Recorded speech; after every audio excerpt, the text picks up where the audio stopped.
horses' hooves thudded softly into the earth, dulling their sound in the thick grass. Hills rose and fell like slow breaths. Behind them, the battlefield had become a smear of smoke and memory, and ahead, the castle sat in silhouette, black teeth against a mouthful of sunset. The warrior didn't look back. He kept one hand on the reins and the other near the pommel, as if the evening itself might lunge. The prisoner stumbled once, caught himself, and tightened his pace. Rope ran from his bound wrists to the saddle ring, a leash that never slackened for long. For 3 days they had traveled like that, 2 bodies moving in one line, one speaking only when necessary, the other saving his words like bread. But silence has its own hunger. The prisoner cleared his throat. Does it ever get quiet in there?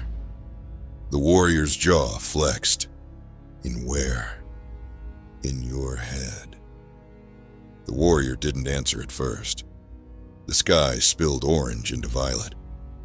A wind moved through the grass, making it bow in waves.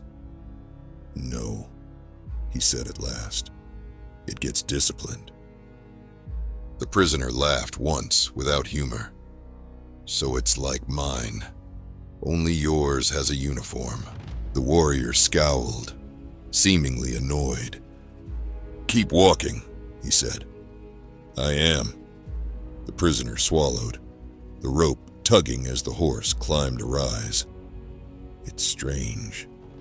The sun looks like it's blessing us, doesn't it? Like we're something sacred, the prisoner said. The warrior finally glanced back, just a flicker. The prisoner's face was dust-streaked, his cheeks swollen where a boot had met him. Yet his eyes were steady, almost mild. The sun blesses everything, the warrior said. It has no judgment. Then it's wiser than kings. A silence. Then the warrior exhaled through his nose. Careful. Why? The prisoner asked.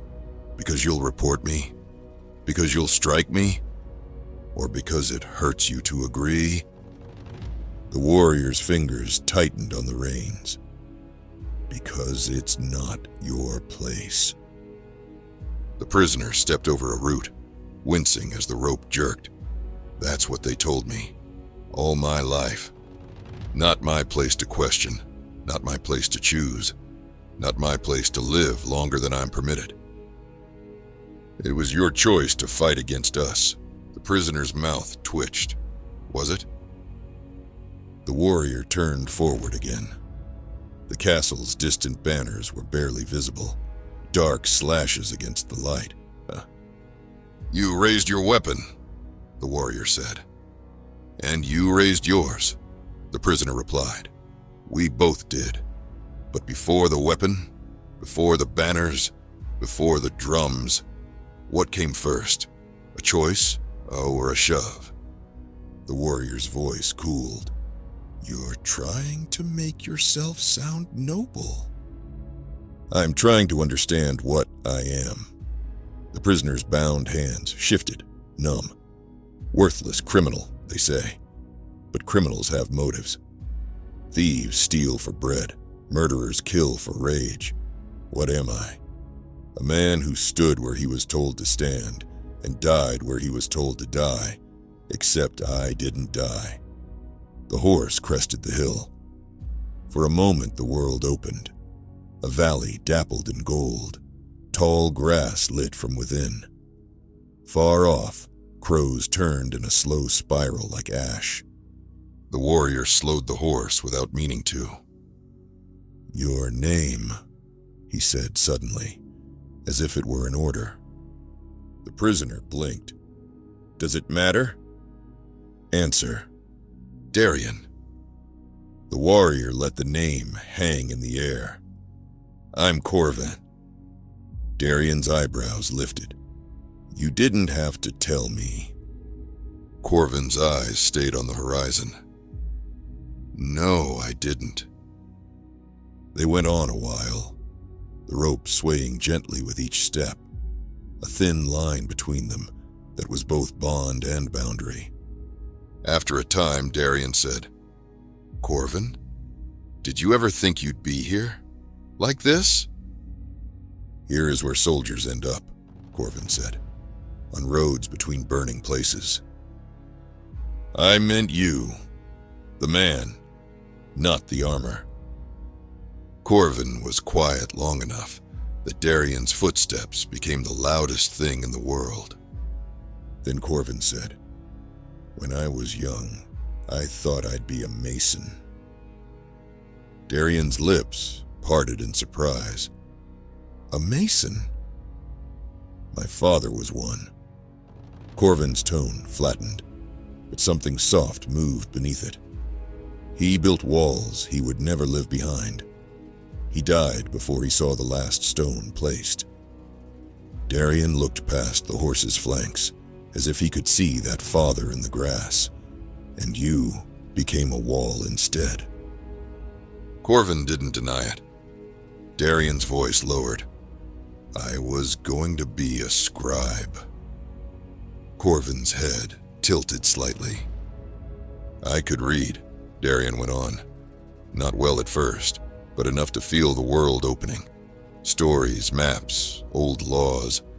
I thought if I learned the right words, I could step out of my life into another." He tried to smile. It failed. Then the levy came. The king's men said the war needed bodies more than ink. Corven's jaw worked again. "The levy is the levy." "Is that what you told yourself when they put a sword in your hand?"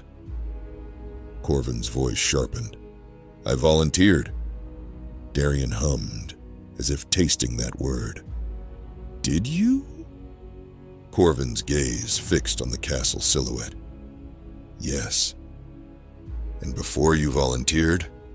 Darian asked quietly. "What did they do to you? What did they take? What did they promise?"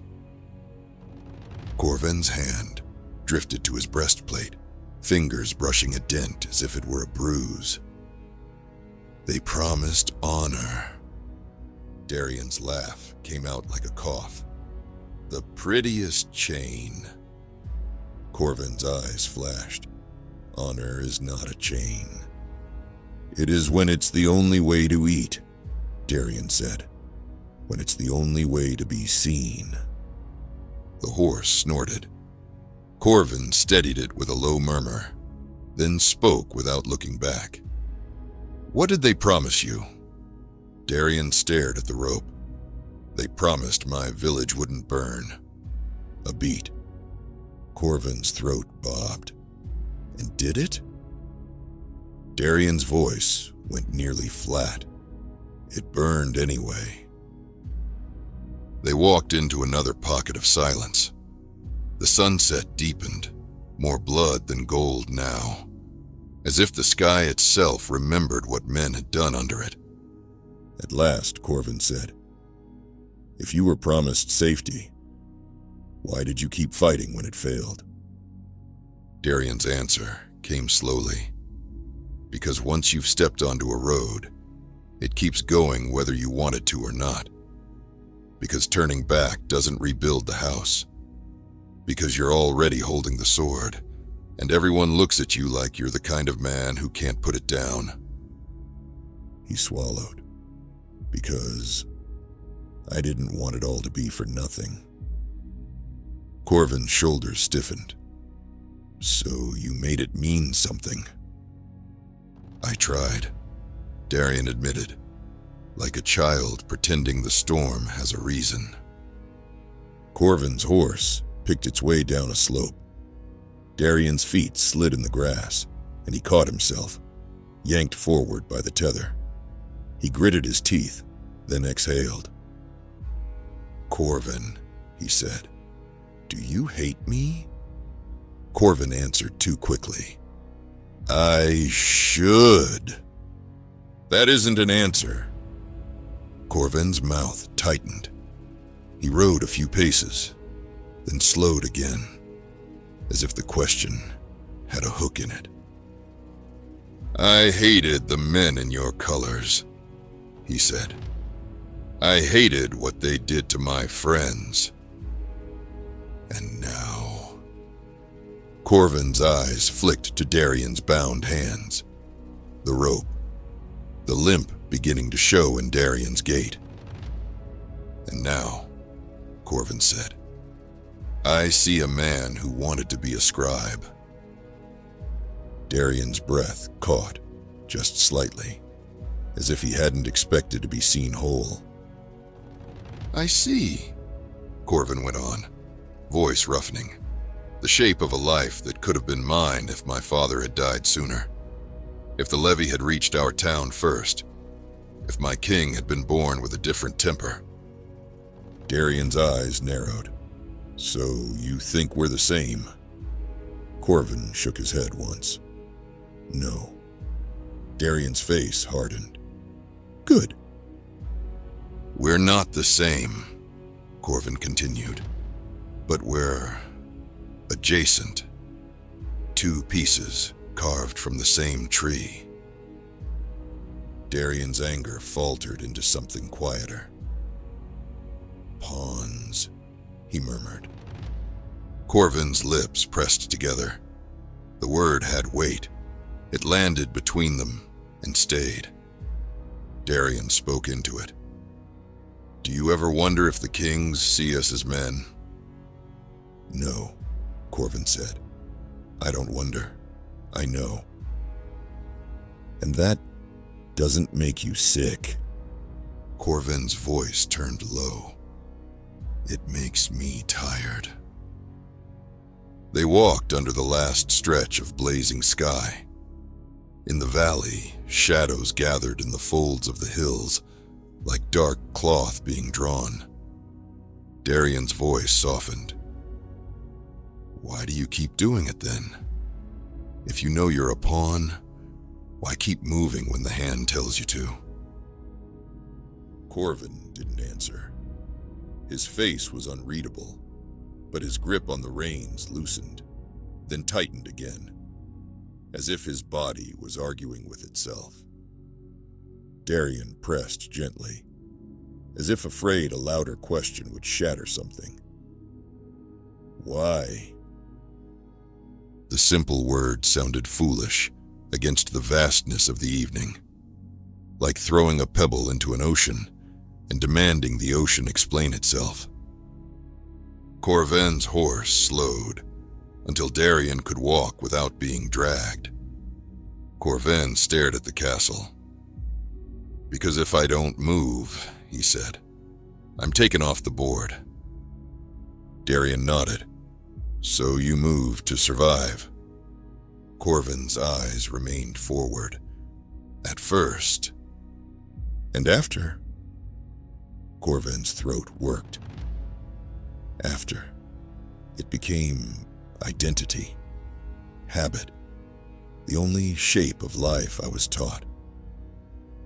Darian's voice was barely above the wind.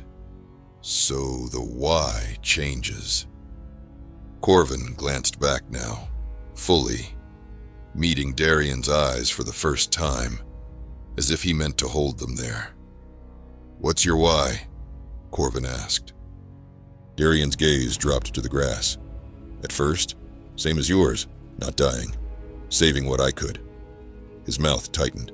Then it became pride, then rage, then nothing, just momentum. He looked up again. "And now my why is gone. The war is over for me. I'm a rope behind a horse." Corven's face flickered. Something like guilt, something like recognition. Darian continued, quieter. "So tell me, Corven, you're taking me to rot under stone until I'm forgotten. Why? For the king? For the law? For honor?" Corven's eyes narrowed, and for a moment the mask of soldier returned. "Because it's my duty." Darian's smile was thin. "That's not a why. That's a label. A uniform for the mind. Corven's nostrils flared. He looked away, then back again, jaw working as if chewing something bitter. "All right," he said, voice strained. "You want a why? Here." He gestured with his chin toward the castle. "Because the king needs an ending. Because the people need to believe the war ends with justice, not exhaustion.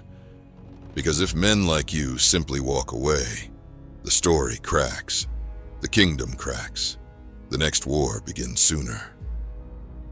Darian listened, and the bitterness in his eyes softened into something like pity. "So you're dragging me there to hold the world together?" Corven's gaze sharpened. "Don't make it sound noble." "It isn't noble," Darian replied. "It's tragic." Corven stared at him. Darian said, "And if I'm honest, if you'd killed me on the field, part of me would have been grateful. Not because I deserve mercy, but because a clean end is still an end. A dungeon is a slow question." Corven's expression tightened, as if struck. They rode and walked in silence again. The sky began to dim, the first stars pricking through like small, indifferent witnesses. Then Corven spoke very quietly. "I could have been you." Darian didn't answer immediately. The rope swayed between them like a thought neither wanted to claim. Finally, Darian said, "Yes." Corven's voice broke the word apart. "And you could have been me." Darian's eyes flicked up toward the armor, the horse, the sword, at Corven's hip. "Yes." They let that sit, as if saying it once made it true, and saying it twice made it unbearable. Corven drew a breath. "So what's the answer? To why?" Darian's brow furrowed. "There isn't one answer." "There has to be," Corven said, almost angrily. "If there isn't, then everything is just motion, killing, walking, ropes, walls, for nothing." Darian studied him with that steady, maddening calm. "You want the universe to sign its name on your suffering." Corven's eyes flashed. "I'm not mocking you," Darian said quickly. "I want it too." They crested another hill. The battlefield was long gone. The castle was closer now, its towers sharper, its presence heavier. Darian spoke as if thinking aloud. "Maybe why isn't a reason. Maybe it's a hunger." Corven's face tightened. "That's an evasion." "Or the truth," Darian said. "We ask why because we're the kind of creatures who can't live inside chaos without building a room of meaning in it." Corven swallowed. "So meaning is invented." "Discovered," Darian corrected gently. "Not out there in the sky like a decree. In here." He tilted his head toward Corven. "In the choice you make with what's been forced on you." Corven's laugh was brittle. "Choice? You're tethered to my saddle." "And you're tethered to your king," Darian replied. "Different rope." Corven's face went still. Darian continued, careful. "Fate may be the board, birth, hunger, banners, the king's mood. That's the board. But within the squares, there are still moves that belong to you." Corven's eyes narrowed. "I'm taking you to the dungeon." "Yes," Darian said. "That's the move you've been told to make. But there are 1,000 small moves inside that. Whether you spit at me or speak to me. Whether you pretend I'm a beast or admit I'm a man. Whether you treat duty like an excuse to stop feeling." Corven stared ahead, as if the road itself had become a mirror he couldn't look away from. Darian's voice softened. Maybe the why isn't why the kings play. It's why we don't become monsters while they do. Corven's knuckles whitened around the reins. And what is that why? Darian looked up at the dimming sky. Because if we let ourselves become only pieces, then the kings win something bigger than land. They win our souls. The word souls hung there, not as religion, but as the last private thing a man owns. Corven's mouth opened, closed. The horse's ears flicked back, catching the tremor in his rider's breath. Corven spoke at last, quietly, as if admitting a sin. I told myself I was different from you. Darian nodded. Of course you did.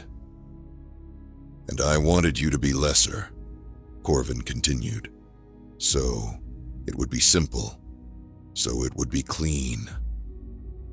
Darian's gaze didn't accuse. It only understood.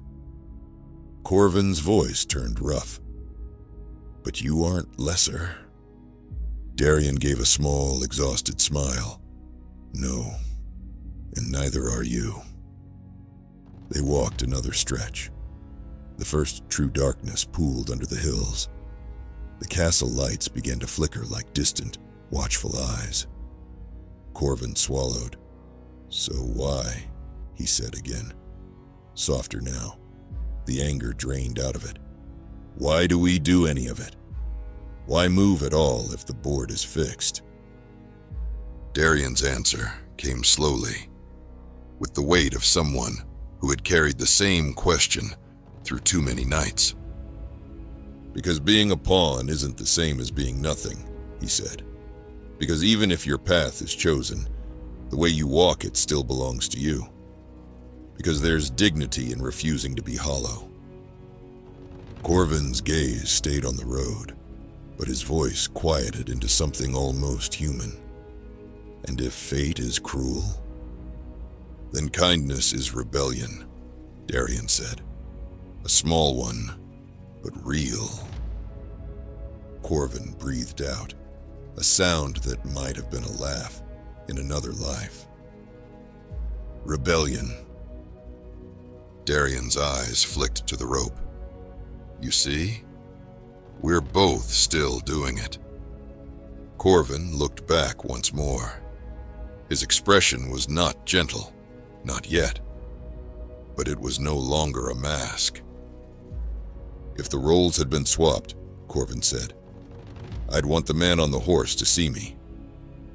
Darian nodded, the sunset's last ashlight on his face. Then see me. Corven held his gaze for a long moment. The rope between them seemed less like a leash and more like a line drawn between two truths. I do, Corven said. And in the thinning light, with the castle looming and the road narrowing into shadow, that became their answer. Not to the king's war, not to fate's indifference, but to the question that had gnawed at them both.